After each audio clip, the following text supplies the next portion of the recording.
귀한 찬양 감사드립니다. 할렐루야. 한 주를 마무리하는 금요일 저녁입니다. 이렇게 기도의 자리에 나오신 성도님들 환영하고 축복합니다. 담임 목사님께서는 풍동교회 가을 부흥회에서 말씀을 전하십니다.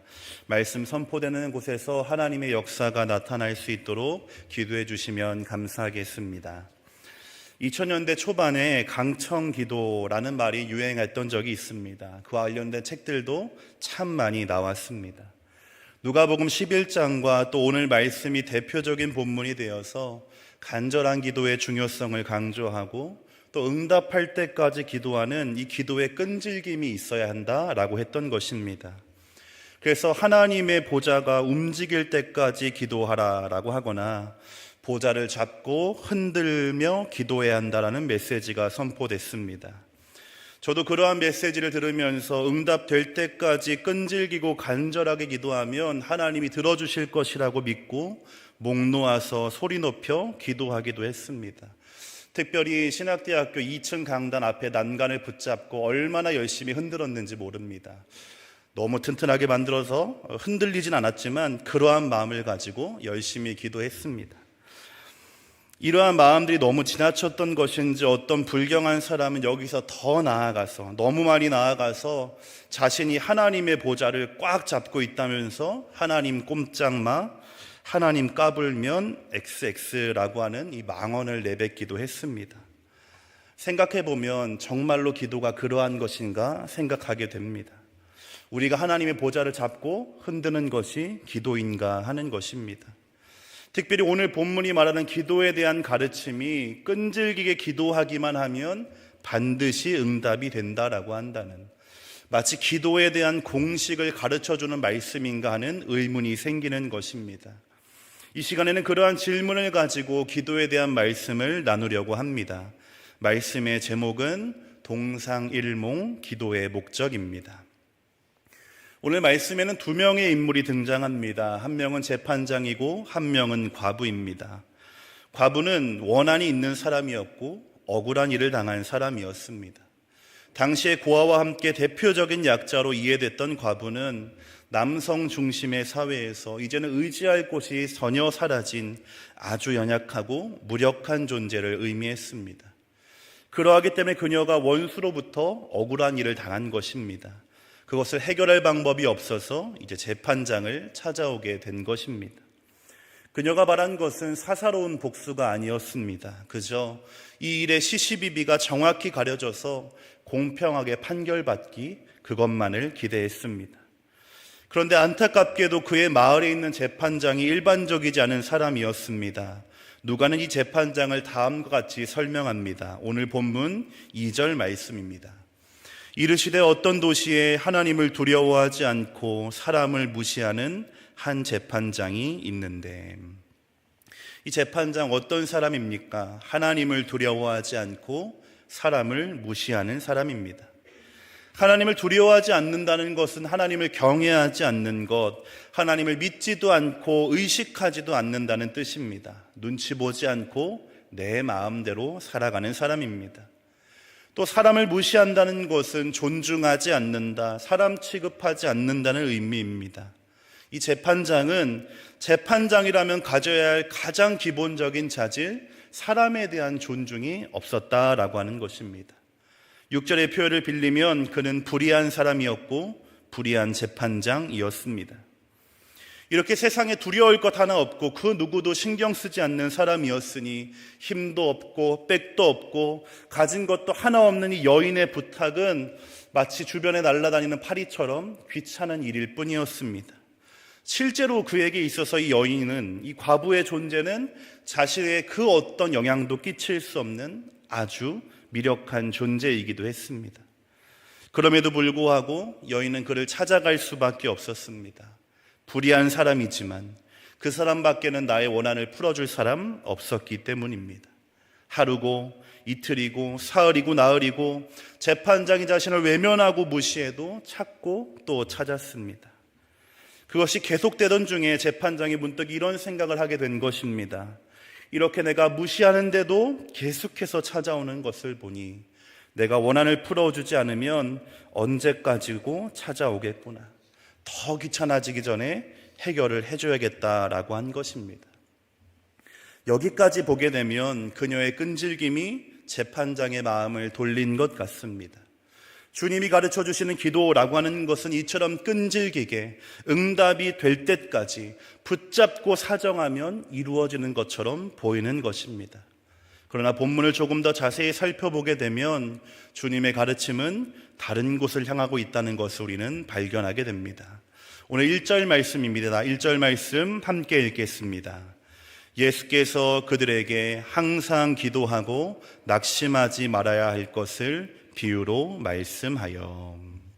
주님은 끈질기게 기도해야 하는 이유, 응답될 때까지 기도해야 하는 이유라고 말씀하지 않으셨습니다. 항상 기도하고 낙심하지 말아야 한다, 이렇게 말씀하셨습니다. 이 말은 이 예화를 통해서 제자들에게 또 우리에게 전해주고 싶은 기도의 모습은 항상 기도하되 낙심하지 않는 것이라는 뜻이 됩니다. 다르게 말하면 항상 기도하는 것이 어렵고 낙심할 일이 많다는 뜻이 되는 것입니다. 생각해 보면 우리의 참으로 바쁘고 팍팍한 삶에 기도하는 것, 기도를 놓지 않는 것 어려운 일입니다. 아무 일도 없을 때, 내 삶이 평안할 때도 기도하는 거 쉽지 않은데 여기저기서 어려운 일, 힘든 일, 낙심하게 하는 일들이 터지기 시작하면 그때마저 기도하는 것은 참으로 어려운 일이 되는 것입니다. 처음에는 간절한 마음에 기도할 수 있습니다. 하나님 아니면 안 됩니다라고 간절하게 기도하게 됩니다. 이 문제를 해결해 주시기를 간구하면서 순간마다 기도하게 되는 것은 당연한 일이기 때문입니다. 그런데 그렇게 기도하는데도 해결될 기미가 보이지 않는다면, 하루를 기도하고 이틀을 기도하고 한 달과 그 이상을 기도했는데도 나의 상황과 형편이 그대로라고 한다면 낙심할 수밖에 없는 것입니다. 그래서 이 낙심하다라고 하는 말의 뜻이 모든 기력이 다하고 피곤하여 지쳤다는 뜻입니다. 내가 할 만큼 다 했는데, 방법 다 동원해 봤는데, 간절하게 기도도 해봤는데 내 상황이 여전하니 자포자기하고 낙심하게 되는 것입니다.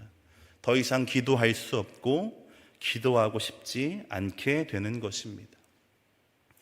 그러한 우리에게 주님은 낙심하지 말고 기도해야 된다라고 말씀하십니다. 이 말씀은 1차적으로 제자들에게 주시는 말씀이었습니다. 이제 곧 다가올 십자가의 고난을 앞두시고 환난과 핍박을 맞이해야 되는 제자들에게 그럼에도 낙심하지 말고 기도하라 가르치시는 것입니다. 왜냐하면 그때를 만나게 되면, 그 순간을 맞이하게 되면 기도할 수 없기 때문에, 기도하고 싶지 않아질 것이 분명하기 때문입니다. 또한 이 말씀은 복음서를 읽고 있는 성도들을 위한 말씀이었습니다. 누가복음이 기록되던 시기는 네로 황제에 의해서 아주 극심한 박해가 가해질 때였습니다. 믿음 때문에 고난당하는 정도가 아니라 매일 매 순간이 생명의 위협을 맞이해야 했습니다. 굶주린 사자들에게 던져졌습니다. 커다란 가죽 포대에 사람을 넣고 도시를 밝히는 인간 횃불로 만들기도 했습니다. 기도가 중요한 것이 아니라, 기도하는 것이 아니라 수많은 사람들이 예수 믿기를 포기하고 이 믿음의 영역에서 이탈하는 일이 너무나 많은 그러한 때였습니다. 주님은 그러하기에 낙심하지 않기 위해 항상 기도해야 된다라는 교훈을 주셨던 것입니다. 우리는 또 어떠합니까? 우리의 삶에도 기도할 수 없는 이유가 있습니다. 우리의 기도를 멈추게 만드는 많은 일들이 있습니다. 가정에서, 직장에서, 나의 삶의 사회와 경제적인 어려움과 불확실한 미래들은 하나님을 바라보며 기도하기보다는 그저 그 자리에 가만히 앉아서 주저앉고 싶게 만듭니다. 기도해도 별 소용없다더라 라고 하는 말이 마음속에 생기고 때로는 입 밖으로 내뱉어지고는 합니다. 그러한 우리에게 주님은 이렇게 말씀하시는 것입니다. 항상 기도하고 낙심하지 말아야 한다. 그러하기에 오늘의 본문은 단순히 응답될 때까지 기도하라는 것이 아님이 분명합니다. 강조점이 다른 곳에 있습니다. 내 눈앞에 답답한 상황과 태산 같은 문제가 닥쳐온다 할지라도, 기도할 수 없는 상황이 내 눈앞에 여전히 있다 할지라도 낙심하지 말고 지치고 연약한 무릎에 힘을 주어서 계속해서 기도해야 한다라고 하는 것입니다. 문제는 그것을 알지만 그렇게 하는 것이 어렵다라는 것이 되겠습니다. 그래서 주님은 이렇게 기도에 대해서 권면만 하시는 것이 아니라 그것을 가능하게 하는 방법을 함께 가르쳐 주셨습니다. 7절 말씀 함께 읽겠습니다. 하물며 하나님께서 그 밤낮 부르짖는 택하신 자들의 원한을 아멘. 주님은 비유를 마치신 이후에 하물며라는 말로 비유의 의미를 설명해 주십니다. 하물며 불의한 재판장도 그렇게 할진대 라는 뜻입니다. 불의한 그도 여인의 간청에 자신의 뜻을 바꾸어 원한을 풀어 주었는데 하나님은 어떠하시겠느냐라고 하는 것입니다. 이와 비슷한 구절이 마태복음 7장과 누가복음 11장에 있습니다. 마태복음 7장 말씀 함께 읽겠습니다. 너희가 악한 자라도 좋은 것으로 자식에게 줄 줄 알거든 하물며 하늘에 계신 너희 아버지께서 구하는 자에게 좋은 것으로 주시지 않겠느냐. 아멘. 악한 자를 예로 들면서 그도 그러할진대 하나님은 어떠하시겠느냐. 가장 수준 낮은 사람을 예로 들면서 하나님이 어떠한 분인지를 강조하는 것입니다. 하나님은 결코 그와 같지 않다는 것입니다. 하나님은 불의한 재판장, 악한 자와 비교할 수 없습니다. 불의하지 않고 지극히 선하신 분이십니다. 우리를 외면하거나 지체하지 않으시고 부르짖는 자들의 원한을 속히 풀어주시는 분이십니다. 그러니 기도할 때에 그 하나님을 기억하라라고 하는 것이고 그 하나님의 성실하심을 기억하라는 의미가 되는 것입니다. 기도에 대한 말씀을 나누지만 세상에는 수많은 기도의 방법들과 기원의 방법들이 있습니다. 무릎 꿇고 기도하고 엎드려 기도하고 땅을 기면서 기도합니다. 소리를 지르고 악기를 치고 불과 연기를 동반하기도 합니다.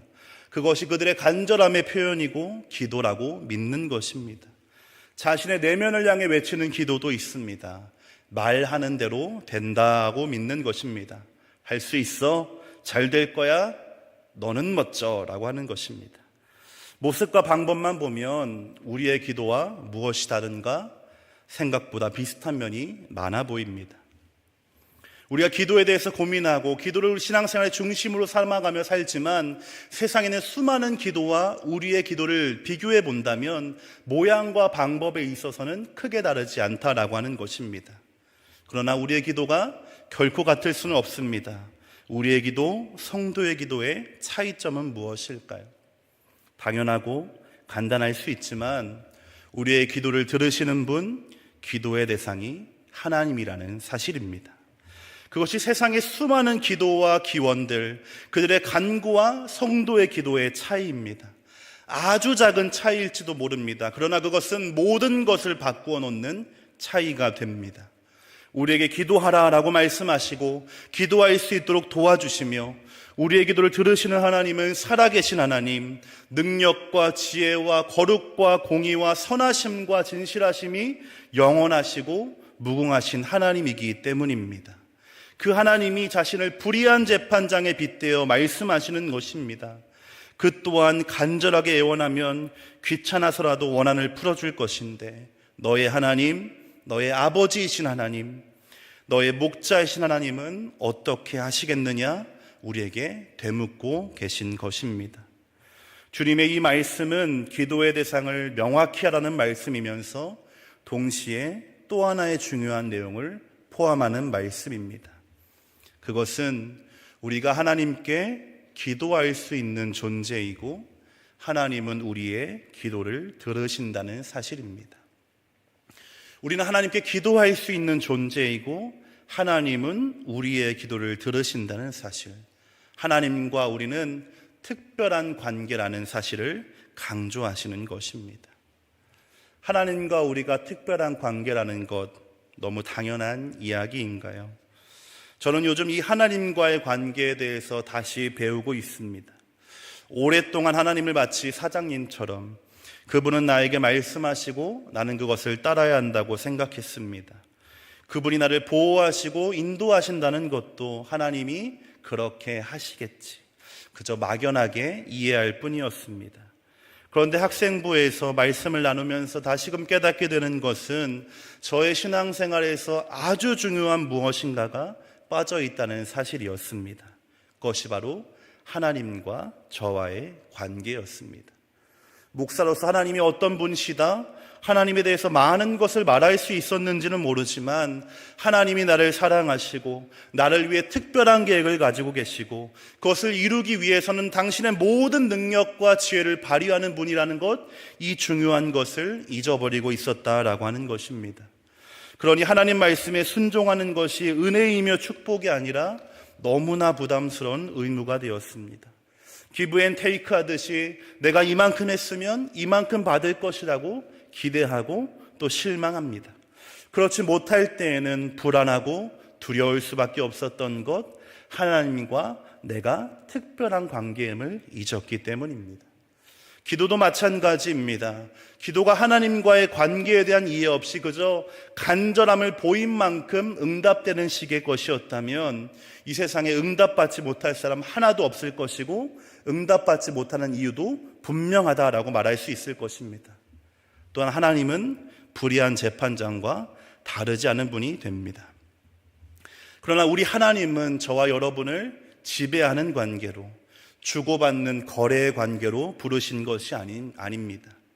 주님은 우리에게 기도하라 하시고 기도를 가르쳐 주시는 이유는 기도의 목적이 응답받는 것에 있는 것이 아님을 가르쳐 주기 위해서이기 때문입니다. 이 기도하는 시간, 하나님과 기도하는 그 시간을 통해서 하나님을 만나고 그분의 마음과 뜻을 깨닫고 하나님을 닮아 변화되도록 하는 것, 하나님과 연합되는 하나님과의 관계가 기도의 진정한 목적임을 알려주기 위하신다라고 하는 것입니다. 기도할 때에, 신앙생활할 때에, 하나님 믿을 때 이것을 알게 된다면 얼마나 자유롭게 되는지 모릅니다. 내가 크게 기도하건 작게 기도하건 상관이 없습니다. 방언으로 기도하던 유창하게 말하지 못해도 아무 상관이 없어집니다. 눈물이 났건 났지 않건 내 마음속에 기도를 잘했다는 느낌이 있건 없건 상관이 없습니다. 나는 하나님 바라보며 기도한 것이고 하나님은 그 기도를 들으실 것이 너무나 분명한 사실이 되기 때문입니다. 때때로 우리가 기도할 때에 기도한 대로 응답되는 날도 있을 것입니다. 그것은 참으로 감사한 일입니다. 그러나 내 뜻대로 응답되지 않아도 그것이 이전보다 중요하게 여겨지지 않습니다. 왜냐하면 나는 응답바라고 기도한 것이 아니라 기도하는 시간과 그 과정을 통해서 이미 하나님을 만났기 때문입니다. 응답이라고 하는 이 목표와 결과에서 놓여서 진정한 자유를 누리게 되는 것입니다. 이때 필요한 것이 믿음입니다. 8절을 보시게 되면 그러나 인자가 올 때에 세상에서 믿음을 보겠느냐라고 하셨습니다. 주님이 오실 때 믿음이 희귀해진다라고 하는 것입니다. 낙심하지 말고 계속 기도하라는 주님의 권면을 안다 하더라도, 기도에서 하나님과의 관계가 중요하다는 사실을 안다 하더라도 그 하나님에 대한 온전한 믿음과 신뢰가 없다면 계속해서 기도할 수 없고 눈앞에 있는 상황들에 낙심할 수밖에 없기 때문입니다. 그러므로 사랑하는 성도 여러분, 우리의 하나님, 여러분의 하나님이 여러분을 사랑하심을 믿으시기를 바랍니다. 하나님의 사랑은 그저 막연한 사랑이 아니라 당신이 택하여 부르신 자녀들을 그리스도의 장성한 분량에 이르기까지 하나님의 형상을 회복하도록 이끄시는 사랑입니다. 그 과정에서 꼭 필요한 것이 기도이기 때문에 기도가 없으면 하나님을 잊어버리고 하나님과의 관계를 잊을 수밖에 없기 때문에 기도를 알려주심을 믿으시기 바랍니다. 또한 하나님이 여러분 한 사람 한 사람을 위하여 특별한 계획을 가지고 계심을 믿으셔야 합니다. 종착지도 모르고 가는 길도 모르는 채 떠나는 여행은 불안할 수밖에 없습니다. 그러나 나의 길을 인도하시는 분, 내 인생의 모든 여정에 완벽한 계획을 가지고 계시는 그 하나님과 함께 한다면 두려울 것이 없습니다. 나는 그분의 손만 붙잡고 있으면 될 것이기 때문입니다. 그 하나님께서 날마다 우리를 기도의 자리로 초대하십니다. 그곳에서 우리를 기다리시며 우리 안에 선한 일을 창조하시고 거친 세상 속에서 하나님의 뜻을 따라 살아가는 능력을 주시기 위해서 부르십니다. 우리의 기도를 들으실 뿐만 아니라 모든 간구에 응답하실 충분한 능력과 의지가 있는 그 하나님께서 우리를 부르시고 계신다는 것입니다. 할렐루야. 그러므로 그 부르심을 따라 선하신 하나님을 신뢰하고 기대함으로 기도하시고, 그 하나님이 나의 하나님임을 기억하며 기도하시고, 나의 삶에 하나님의 손길이 있음을 확신하며 기도하는 우리 성도님들 되시기를 축복합니다. 마지막으로 잘 아실 것이지만 오늘 말씀이 그렇다고 해서 간절한 기도가 잘못된 기도라고 가르치는 것은 결코 아닙니다. 간절하게 기도한다는 것, 부르짖어 기도한다는 것은 매우 바람직한 일이고 자연스럽게 되는 일입니다. 나에게 간절한 기도의 제목이 있는데, 기도밖에 방법이 없음이 너무나 분명한데 어떻게 소리내어 기도하지 않을 수 있고 어떻게 부르짖어 기도하지 않을 수 있겠습니까? 그러나 우리가 기도할 때에 무엇보다 분명히 기억해야 할 것은 기도의 응답이 하나님의 손에 달려있다는 사실입니다.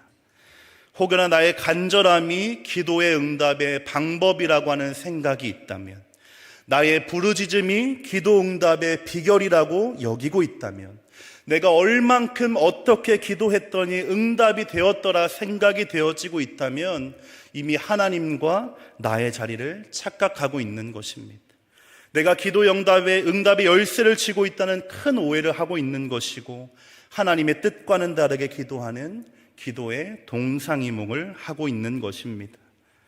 다시 한번 말씀드리지만 기도의 목적, 기도의 핵심은 관계입니다. 이것을 기억하며 기도할 때 우리는 기도의 응답만을 바라며 기도하는 것이 아니라 하나님의 마음을 알고 하나님의 뜻을 구하는 진정한 기도로 나아가게 됩니다. 응답되면 나의 하나님, 삶의 풍파가 생기면 남의 하나님이라고 하는 이 천박하고 세속적인 신앙을 넘어서서